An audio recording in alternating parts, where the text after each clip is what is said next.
Olá, meus amigos, sejam todos bem-vindos a mais um programa Buscadores de Energia. Comigo, Eduardo Morato, apresentando esse programa que traz talentos voltado à questão de terapias holísticas. O que é energia? É tudo que está à nossa volta, que muitas vezes a gente não enxerga, mas a gente sente.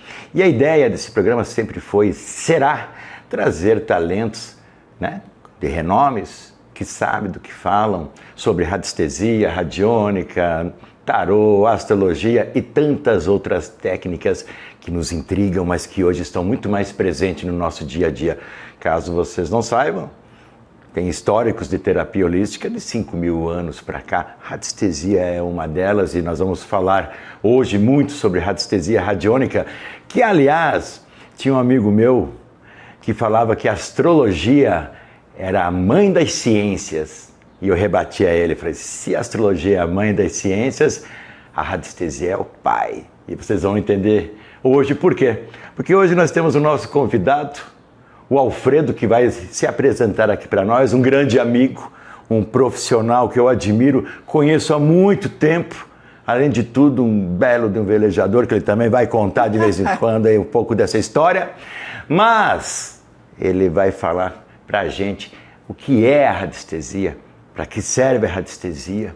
Aliás, antes de apresentar o Alfredo, eu vou falar que com 13 anos de idade eu ganhei um livro de radiestesia e aquilo mexeu muito com o meu ser interior. E eu comecei a estudar esse livro e comecei a perceber o quanto fazia sentido muitas coisas e foi aí que desde então eu não quis outra vida a não ser terapeuta holístico, porque eu percebi o quanto que a percepção extrasensorial ela é importante, coisas que nos dias de hoje a gente deixa para lá, usamos a razão, a emoção e esquecemos da intuição. Então, Alfredo, meu amigo, querido, seja bem-vindo, querido. Graças. É um prazer estar com você aqui. Me senti muito honrado quando você me retornou e falou, eu vou, Edu. Falei, então, fechou, porque senão não teria graça se não fosse com você para conversar sobre esse assunto. Então, antes de qualquer coisa, seja bem-vindo. Obrigado. Gostaria que você se apresentasse para o nosso público, falasse quem é você, e aí a gente introduz na questão da radiestesia. Maravilha. A minha formação é das exatas, Estudei eletrônica, trabalhei no corporativo muitos anos e a radiestesia foi a minha porta de entrada para o mundo não físico, que é uma forma que eu coloco para o pessoal não pensar que é espiritual, então tem religião, tem nada. Na realidade são técnicas e acho que é por isso que eu fiquei cativado por isso.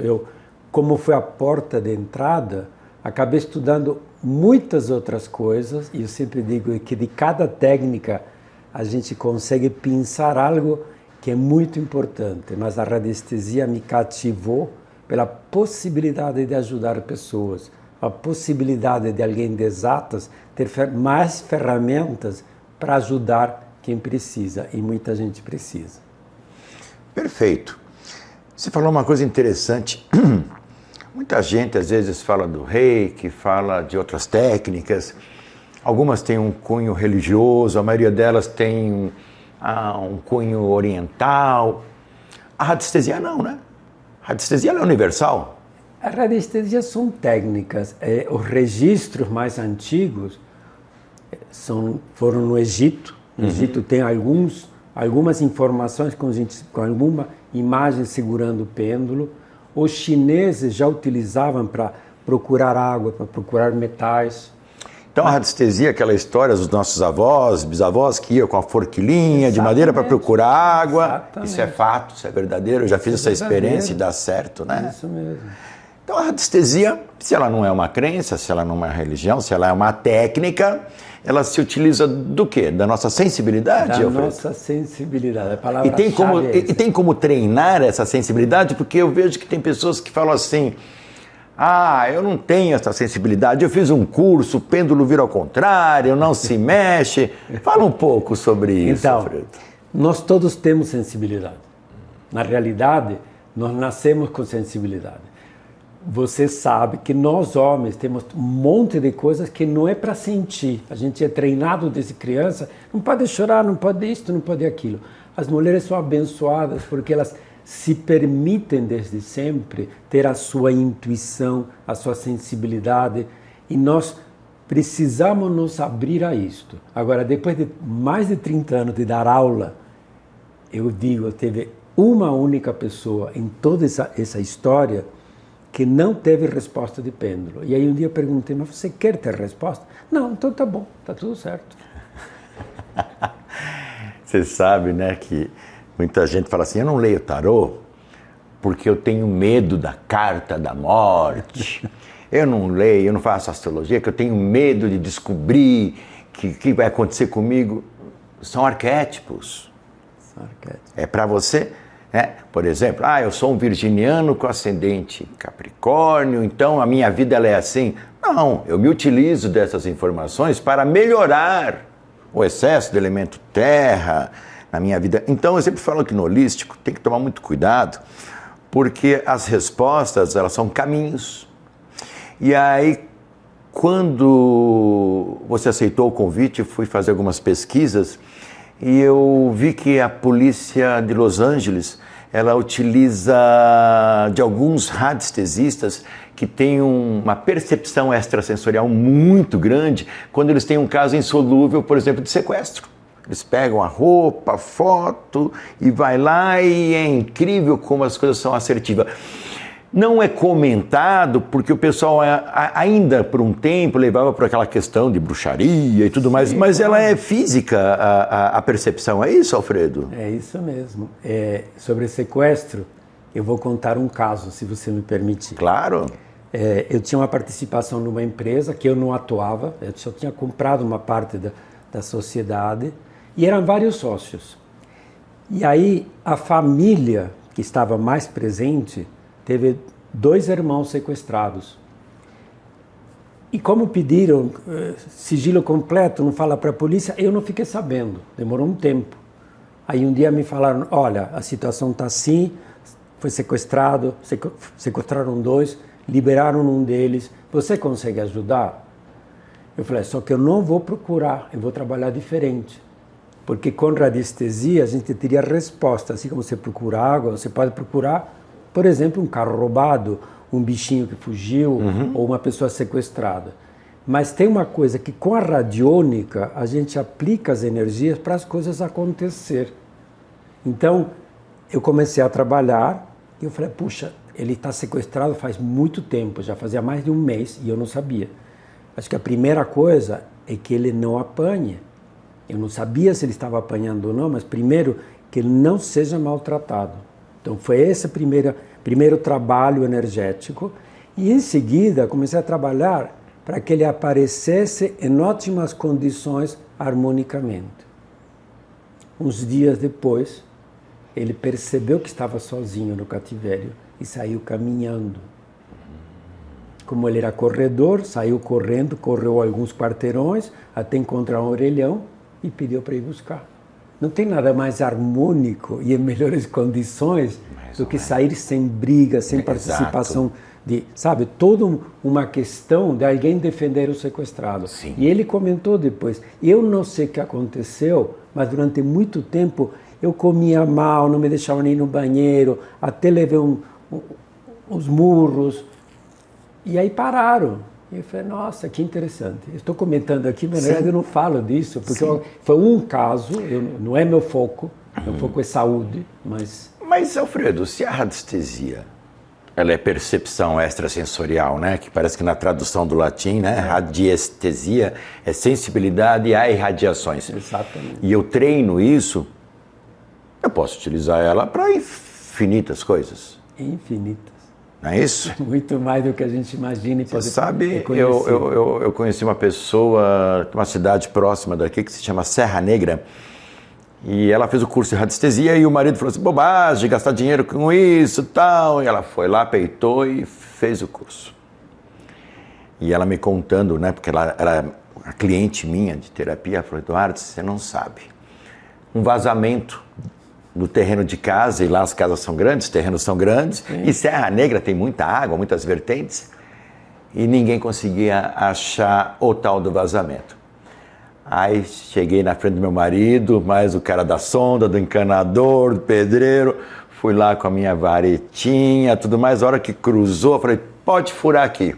Ah, foi aquela tiração de sarro, né? Daí o marido dela falou assim, fura de uma vez aí, porque senão ela não vai parar de perturbar. Adivinha, né? Coitado do marido, deve estar com a orelha desse tamanho até hoje. Era ali o furo, era ali o vazamento. Eu entendo que a radiestesia, e você como professor pode falar melhor, ela é sensibilidade. Mas tem que ter um treino. Não adianta a sensibilidade sem educação. E também não adianta só o estudo se você não conseguir neutralizar as suas emoções, a sua razão. É isso? É por aí mesmo. Eu já tive pessoas que depois viraram alunas, que assistiram uma palestra. Eu falei, olha, eu fiz um curso um tempo atrás, pratiquei, mas aí chegou uma hora que o pêndulo me traiu e eu abandonei tudo. Pêndulo traiu? E aí eu parei, porque assim, eu não conhecia a pessoa, era a primeira vez que eu tinha visto, que estava vendo, né? E eu me contive para não rir, né? Porque não pode pegar mal, mas aí eu falei, mas então, como é que pêndulo trai? Ah, eu perguntei um monte de coisas e nada do que o pêndulo me disse aconteceu. Eu falei, bingo. Pêndulo não é oráculo. Eu antes chamava que o pêndulo como oráculo, ele é burro. Ele não é burro, ele é limitado. Primeiro assunto é limitado. E muito mais do que isso, se eu estiver medindo algo no qual eu estou envolvido, eu sou torcida, eu quero o quê? Eu vou distorcer a resposta. Então, uma das coisas super importantes para o radiestesista é treinar algumas coisas que muitas vezes as pessoas não sabem. Como limpar o pêndulo, por que não se usa pêndulo de cristal para radiestesia, como sintonizar. Por que não usa pêndulo de cristal para radiestesia? Gostei. Tem algumas razões, mas primeira razão, os cristais são maravilhosos. Eu uso muito cristais para uso pessoal, eu gosto, às vezes complemento atendimentos. Então, não tenho nada contra cristal, pelo contrário. Só que o cristal tem muita energia. Se eu estou tentando sentir com minha sensibilidade uma energia sutil, mas ao mesmo tempo, com esse mesmo pêndulo, estou emitindo uma energia, por boa que seja, é mais ou menos como ouvir uma conversa com uma britadeira do lado. Eu tenho que discernir, isto serve, isto não serve. Então essa é a primeira razão, óbvia, evidente, até porque... Ainda nós não falamos, nós vamos falar da radiestesia radiônica. Radiestesia mede, radiestesia não energiza, pelo menos na linha que eu aprendi e que utilizo há anos. Por outro lado, na maioria da literatura, como que se limpa um cristal? 3 horas no sal grosso, 3 horas na água, 3 horas na terra, 3 horas no sol ou coisa parecida. Claro que não são todas as pedras, porque uma pedra desbota, outra interage, etc. Mas quer dizer que se eu medir alguém... Daqui 6 horas você volta a medir de novo. Eu tenho que usar outro pêndulo. E cada vez que eu troco de pessoa, eu tenho que trocar de pêndulo.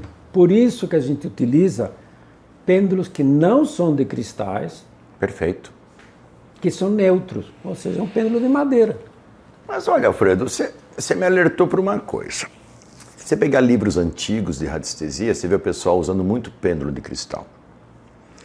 Mas antigamente não tinha essa frequência eletromagnética que o planeta tem. Tantos celulares, tantos equipamentos. Você imagina um pêndulo, antes de medir, se eu deixar aqui do lado, ele já impregnou. Exatamente. E um pêndulo de madeira pode ser limpo muito facilmente. Vocês entenderam a dica? O que faz a diferença de trazer pessoas sérias, não menosprezando? Existe uma coisa chamada modismo. Ah, um pêndulo de cristal é bonito, é legal, de ametista, de citrino. Eu entendo e eu acho bonito, eu tenho. Mas ele não vai responder, ele impregnou. Por isso que o de madeira, ele é importante, porque a madeira, ela não impregna. correto? Sabe? Emprega muito menos. Ou seja... Limpa muito rapidamente. Limpa mais rapidamente. E o de cristal, né? Com a quantidade de frequências eletromagnéticas que a gente tem no planeta hoje, você imagina, até 20, 30 anos atrás não existia tantos satélites, hoje são, parece que 120 mil satélites. Quantidade de 5G, 4G, então tem lógica. Então vamos observar isso, né? Vamos estudar e ir a fundo para fazer certo.